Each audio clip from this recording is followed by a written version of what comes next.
Salaar Prabhas mass జాతర Salaar movie review. Salaar movie కోసం ప్రేక్షకులు ఎప్పటి నుంచో ఎదురు చూస్తున్నారు. ఎట్టకేలగే ఈరోజు విడుదలై ప్రభాస్ ఫ్యాన్స్లో పండగ వాతావరణం తెచ్చిందనే చెప్పాలి.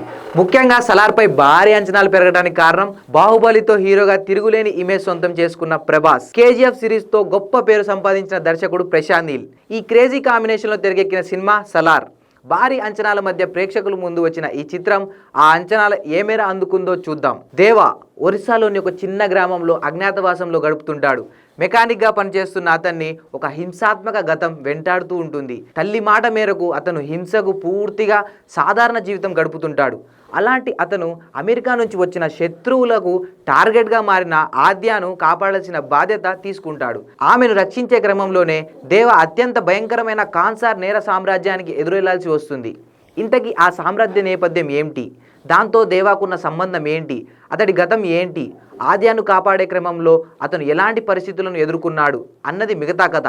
బాహుబలితో ఆకాశమంతా ఇమేజ్ సొంతం చేసుకున్న ప్రభాస్తో సినిమా చేస్తున్నాడు అనగానే అందరి దృష్టి ఎలివేషన్ సీన్లు, యాక్షన్ ఘట్టాల మీదకు మళ్ళింది. ఆ విషయంలో ప్రశాంత్ నీల్ ఏమీ నిరాశపరచలేదు. బాహుబలి తర్వాత ప్రభాస్ తన అభిమానులకే కాక మాస్ ప్రేక్షకులు ఎలా చూడాలనుకుంటున్నారో అలా చూపించాడు ప్రశాంత్. ప్రభాస్ కటౌట్ను సరిగ్గా వాడుకుంటే మాస్కు ఎలా పూనకాలు తెప్పించవచ్చు ప్రశాంత్ నీల్ మరోసారి నిరూపించాడు. సలార్ పక్కా ప్రశాంత్ నీల్ మార్క్ మూవీ. కేజీఎఫ్ 2 స్టైల్లోనే కథాకథనాల కంటే హీరోయిజం, ఎలివేషన్స్పై ఎక్కువ ఫోకస్ పెట్టి ప్రశాంత్ నీల్ సలార్ మూవీని తెరకెక్కించాడు. ప్రతి సీన్లో ప్రభాస్ హీరోయిజాన్ని నెక్స్ట్ లెవెల్లో చూపించాడు.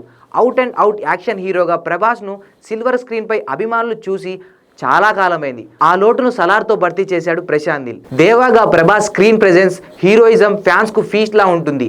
ప్రభాస్ వన్ మ్యాన్ షోగా సలార్ నిలుస్తుంది. ప్రభాస్ కనిపించే ప్రతి సీన్ ఫ్యాన్స్కు విజువల్ ట్రీట్లా కిక్కిచ్చేలా ప్రశాంత్ నీల్ జాగ్రత్త పడ్డాడు. యాక్షన్ సీక్వెన్స్లో అయితే ప్రభాస్ చెలరేగిపోయాడు. ఒక్కో యాక్షన్ ఎపిసోడ్ ఒక్కో క్లైమాక్స్లా అనిపిస్తుంది. వరదరాజ మన్నార్ పాత్రకు పృథ్వీరాజ్ ప్రాణం పోశాడు. ఈ క్యారెక్టర్కు తాను తప్ప మరొకరు యాప్ట్ కాదని అనిపించేలా నటించాడు. శృతి హాసన్ తన పాత్ర మేరకు నటించింది. ప్రభాస్ తల్లి పాత్రలో ఈశ్వరిరావు మెప్పించింది. జగపతి బాబు, శ్రియారెడ్డి, బాబీ సింహ, టీను ఆనంద్లు డిఫరెంట్ గెటప్లలో కనిపించారు.